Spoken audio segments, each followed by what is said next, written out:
Jadi jangan dekat-dekat musola kami kalau punya biaya, punya hewan, punya keleluasaan untuk berkurban tapi tidak mau berkurban, maka sabda Rasulullah SAW, jangan dekat-dekat musola kami. Jadi artinya apa? Itu oleh Rasulullah diusir jika itu jauh. Tong deket-deket aing nggak itu kurban mah. Seakan-akan gitulah kalau menurut bahasa kita. Hadis ini berisi ancaman bagi yang memiliki kemampuan membeli hewan tapi tidak mau berkurban. Orang yang mampu berkurban tapi tidak melakukannya, tak ubahnya dengan menjauhkan diri dari musola Rasulullah SAW. Mayoritas ulama berpendapat hukum menunaikan kurban adalah sunnah muakkadah atau anjuran yang dikuatkan. Istilah sunnah muakkadah itu kita ketahui adalah istilah fikih ya. Kalau di dalam hadis makan tidak ada pembagian hukum wajib, sunat, mubah. Itu kan berawal dari tahun kedua Hijriyah, yaitu berawal dari munculnya 4 madhab, Hanafi, Maliki, Syafi'i, Hambali.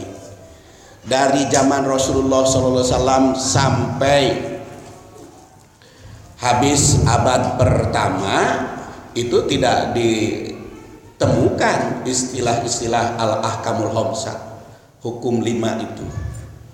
Jadi pembagian hukum 5 itu adalah pada zaman ulama fikih. Maka tidak aneh apabila menyimpulkan hadis seperti hadis tentang kurban ini berbeda faham antara Imam Hanafi dengan Imam Asy-Syafi'i. Menurut Imam Hanafi hukumnya wajib, tapi kalau menurut Imam Asy-Syafi'i hukumnya sunat. Bapak dan ibu bertanya mana yang benar? Kan sering begitu pertanyaannya. Jawabannya yang benar menurut Syafi'i sunat muakkad, yang benar menurut Hanafi wajib. Kalau menurut hadis kumaha? Kalau menurut hadis, barang siapa yang tidak mau berkurban padahal mampu, jauh dari musolaku. Hadis mah begitu, tidak bicara wajib, tidak bicara sunat. Nah, itu bedanya hadis dengan fikih. Kemudian siapa yang mesti berkurban?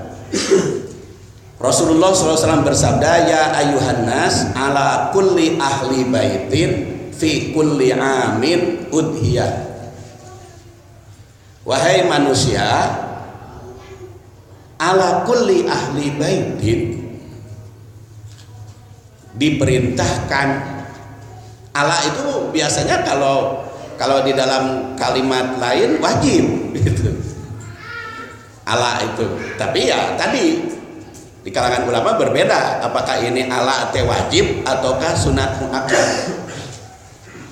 Yang jelas diperintahkan pada kulli ahli bait fi kulli amin udhiyah, setiap tahun satu udhiyah.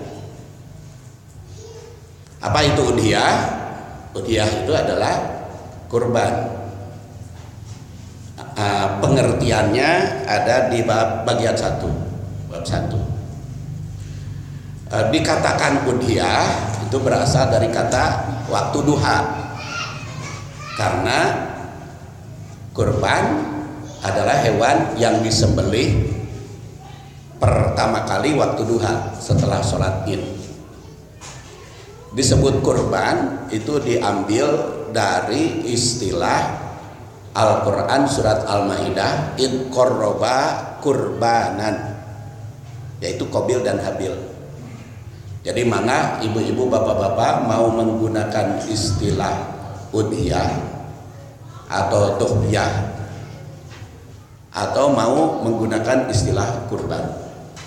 Itu dua-duanya bahasa syariah. Di sini udhiyah, wahai manusia, diperintahkan kepada setiap ahlu bait fi kulli amin, tiap tahun udhiyah, satu kurban. Seruan Rasul SAW ini menunjukkan bahwa dalam satu keluarga tiap tahun minimal ada satu orang yang berkurban. Kenapa dipahami satu orang? Karena kalimatnya udhiyah, dan disebutnya ala kulli ahli baitin, bukan ala kulli muslimin. Beda kalau zakat fitri. Farodo Rasulullah SAW zakat al-fitri ala kulli muslimin. Dipardukan, Rasulullah mempardukan zakat fitri pada setiap muslim. Tapi kalau kurban mah pada setiap ahlul bait. Berarti hukum kurban dengan zakat fitri beda. Kalau zakat fitri mah diperintahkan kepada setiap individu. Jadi kalau saya punya anak 4, menantu 4, cucu 9, itu yang betul, istri 1, berarti 8, 10, 19. Berarti kalau zakat fitri kan harus 19. Tetapi kalau kurban ala kulli ahli bait, kriteria ahlu bait itu apa? Kriteria ahlul bait kalau kita lihat di dalam Al-Quran, selalu panggilan ahlul bait itu ditunjukkan kepada keluarga yang ada istrinya. Seperti kepada Nabi Lut, ya ahlul bait, itu kan suami satu istrinya. Pada Rasulullah ya ahlul bait, karena Rasulullah mah istrinya jumlahnya pada tahun ke-7 Hijriah 9, maka Rasulullah 9 ahlul bait. Jadi istri Rasul yang jadi ahlul bait bukan hanya Siti Khadijah. Semua istri Rasul itu ahlul bait. Kalau kita mengambil istilah di dalam Al-Quran. Jadi contoh tadi saya, jumlah anggota keluarga seluruhan anak cucu menantu itu 19, tetapi bukan 19 ahlul bait. Itu 19 orang.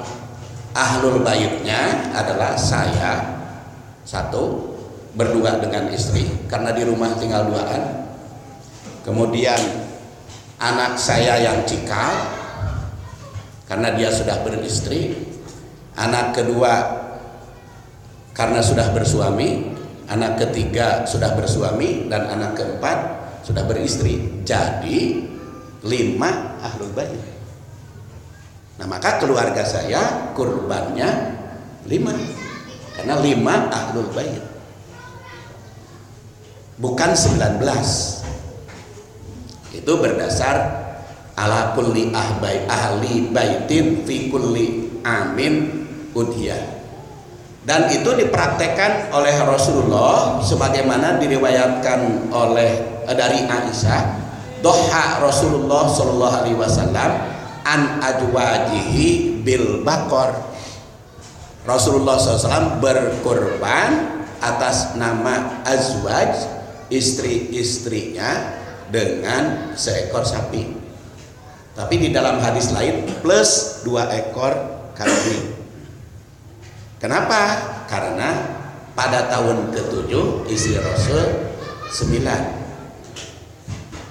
Maka 9 dan 9 ahlul bait. Jadi bapak yang punya istri 2, kurbannya harus 2. Yang istrinya 4 harus 4. Kalau tidak mampu berkurban lebih dari 1, jangan nambah istri. Nya ai istri nambah ai kurban henteu kan. Aneh.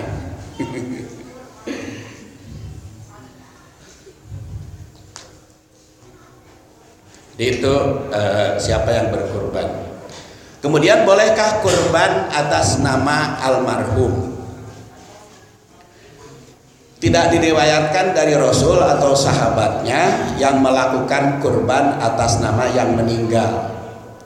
Jika kurban atas nama yang meninggal itu baik, tentu Rasul akan melakukannya atas nama Khadijah. Ternyata riwayat yang demikian tidak ditemukan dalam hadis karena Rasul berkurban hanya atas nama istri dan putrinya yang masih hidup. Abdul Rojak menerangkan bahwa orang jahiliyah biasa menyembelih hewan seperti sapi, unta atau kambing tatkala ada kematian.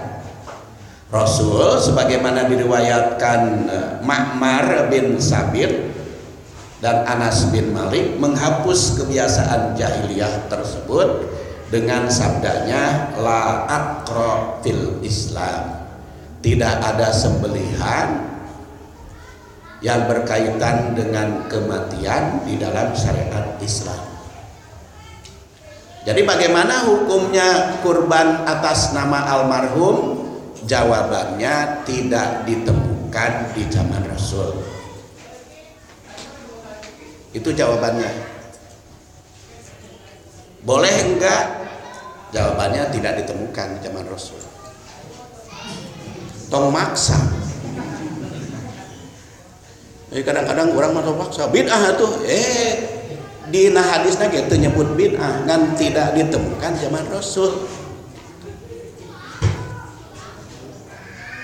Menyediakan hidangan untuk hajatan kematian juga termasuk yang tidak disyariatkan oleh Rasul.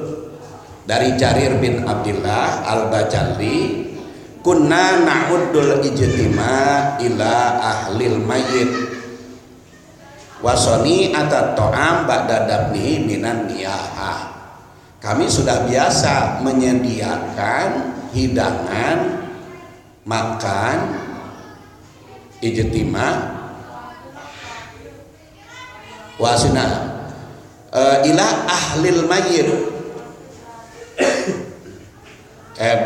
Kami menyediakan kumpul ila ahli mayyit wasani atat to'am ba'da dabdihi minan niyahah. Sedangkan menyediakan hidangan setelah mengubur mayat untuk hadirin itu termasuk niyahah. Niyahah itu meratap wa aklut to'am indahum nau'an minan niyahah, dan masih lagi banyak lagi. Nah, jadi kembali kepada tadi, Rasulullah SAW memerintahkan kurban itu kepada ahlul bait, satu ahlul bait satu. Nah, bagaimana kalau lebih dari itu? Karena ini mah kaya raya, sehingga satu orang berkurban dengan sapi limusin yang kurang lebih harganya paling murah 40 juta ya. Untuk berkurban lebih dari satu pernah dilakukan oleh Rasulullah, yaitu ketika ibadah haji wada. Beliau kurban 100 ekor, disembelih oleh beliau 65 atau 69, saya lupa. Kemudian sisanya dilanjutkan oleh Ali bin Abi Thalib. Namun Rasulullah SAW sendiri memerintah kepada kita ala kulli ahli baitin. Jadi satu ahli bait satu. Atas nama siapa terserah. Rasul juga kan atas nama istri, atas nama putri Siti Fatimah. Jadi kalau kita simpulkan hadis dan pelaksanaan praktek Rasulullah SAW, kalau punya dana lebih kurban dipersilahkan satu ahlul bait. Nah, dananya yang lebih jangan dihamburkan, yaitu untuk infak fisabilillah. Karena Rasul bersabda, man anfaqo nafaqatan fadilatan li'ia dimarid wa maja'azan. Saya kutip di sini hadisnya, saya cantumkan.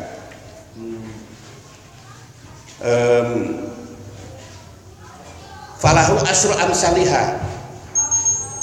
Jadi barang siapa yang berinfak atau mengeluarkan nafaqah, infak untuk kepentingan dari infak lebih dari kewajiban, halaman 30 hadisnya.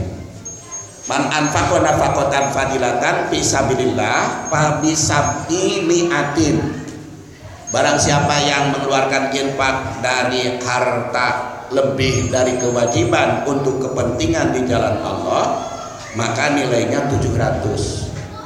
Wa man anfaqa ala nafsihi au ala ahlihi au ada maridon au maza'atan antarikin fahiya hasanatun bi asyri amsalihah.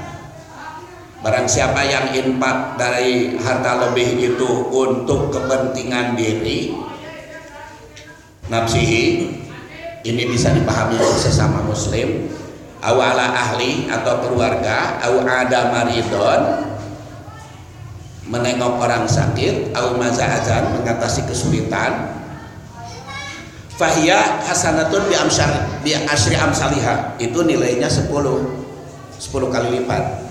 Jadi nilai infak itu tidak hanya ditentukan oleh keikhlasan dan jumlahnya yang dikeluarkan, tetapi sasaran dikemanakan infak itu.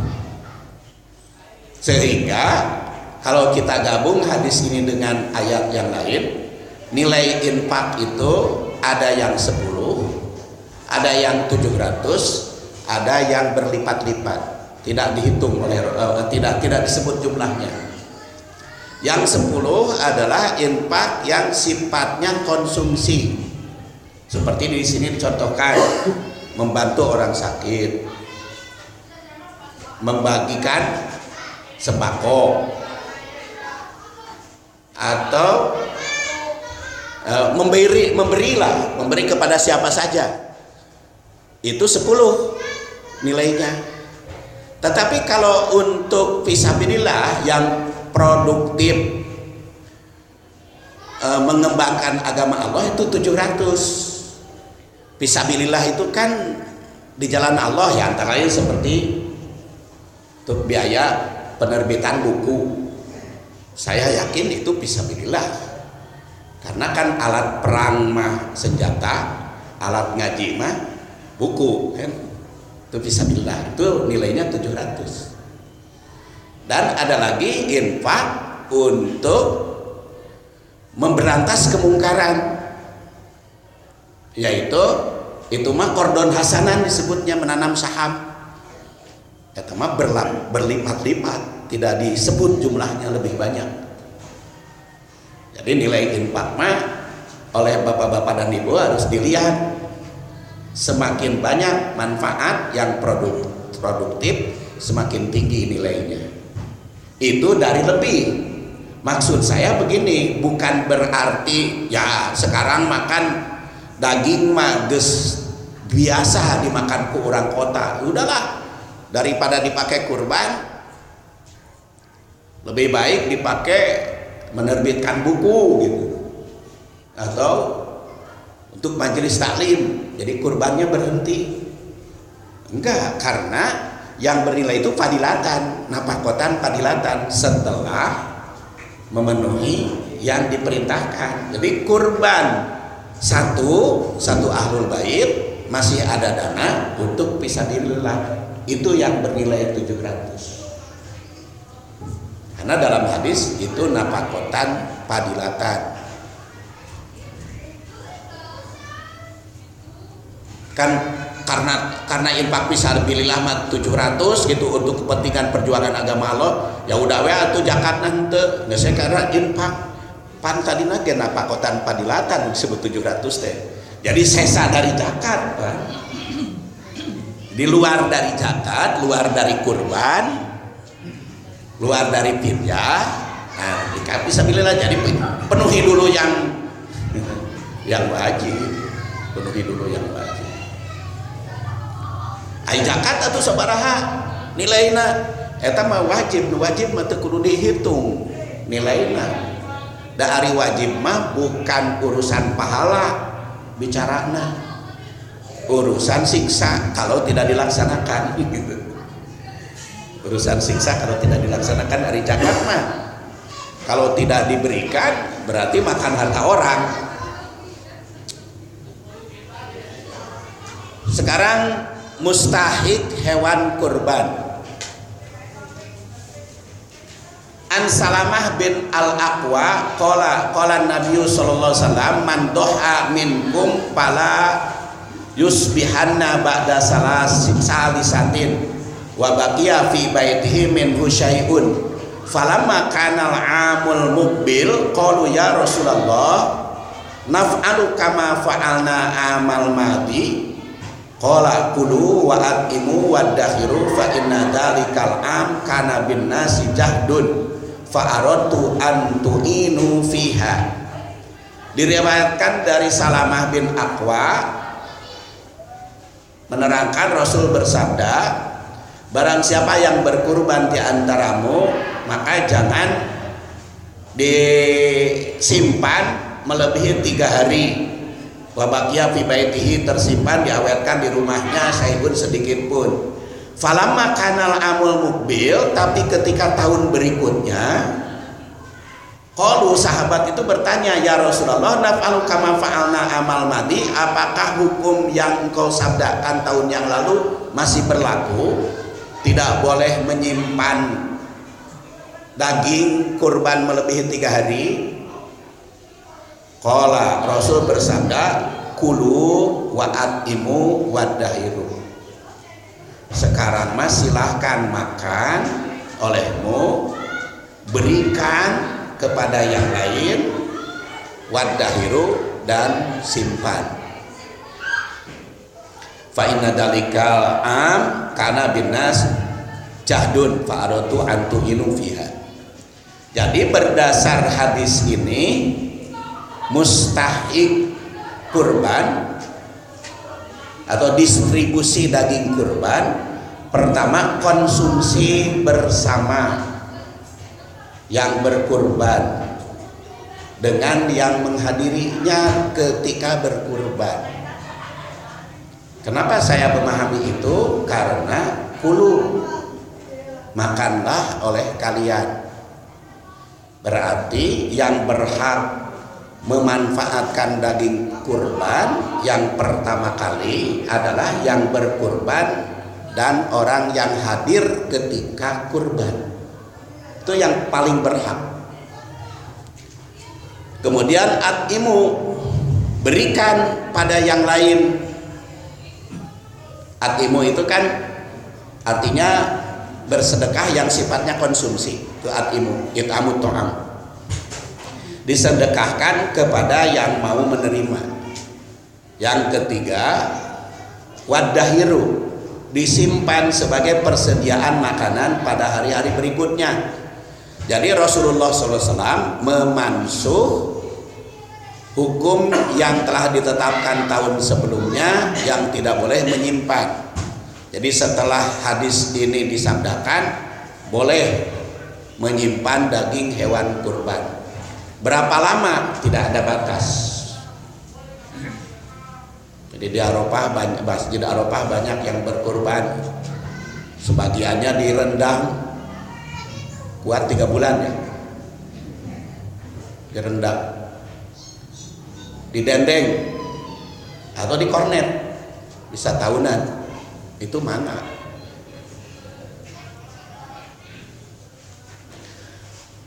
Kemudian juga berkaitan dengan kurban, Allah Subhanahu wa taala berfirman nanti Al-Hajj ayat akan dibahas secara khusus, tapi ini berkaitan karena sudah dekat kurbannya, jadi yang berkaitan dengan mendesak.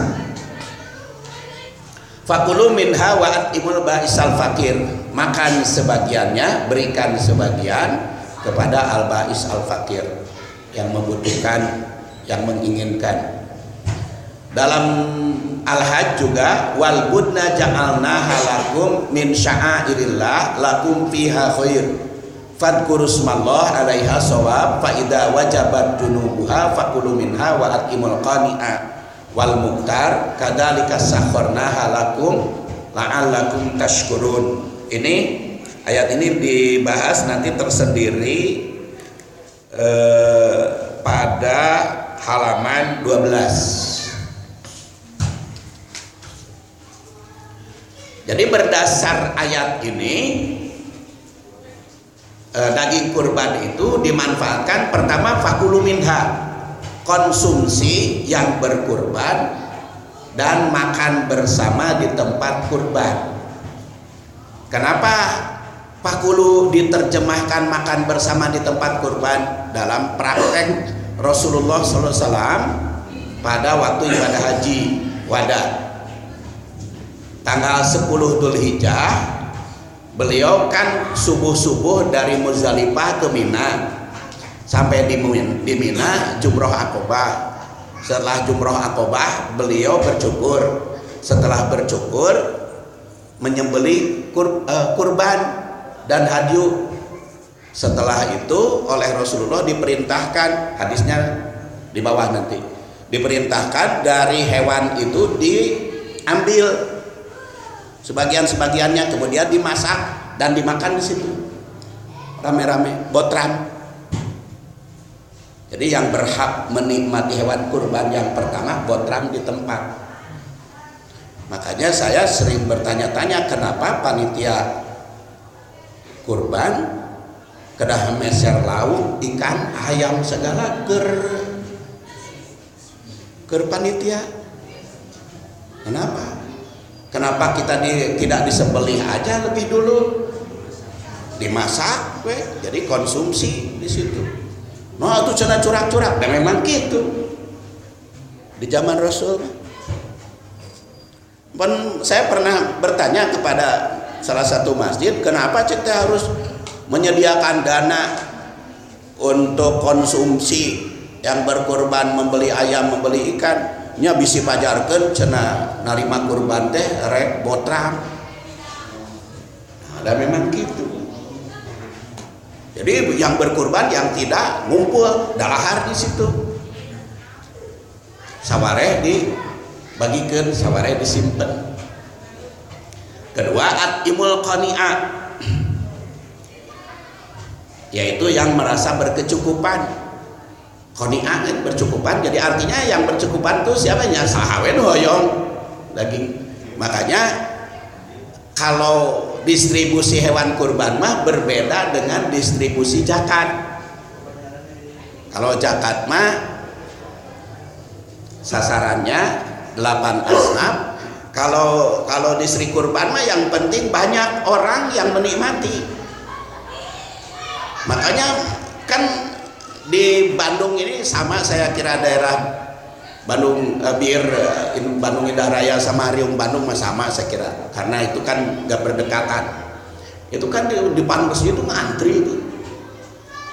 Masjid Baitur Rahim kalau di Riung Bandung yang saya tukang mencitnya gitu. Karena kan Bu, profesi saya itu kalau tanggal 10-11 Dzulhijjah jadi jagal, tukang mencit sapi. Ya kalau hanya sampai 60 ekor sapi mah kusorangan teu kudu ngulikeun jagal. Kalau kambing mah sampai 100 ya siap. Eta mah kan penyaluran bakat. Naon bakatnya? Bakat manusia. Bakat manusia itu kan kata malaikat yasfikud dima, menumpahkan darah. Jadi manusia itu suka menumpahkan darah. Bakat menumpahkan darah saya salurkan. kegerepekan itu mengeluarkan. Mangga adan dulu.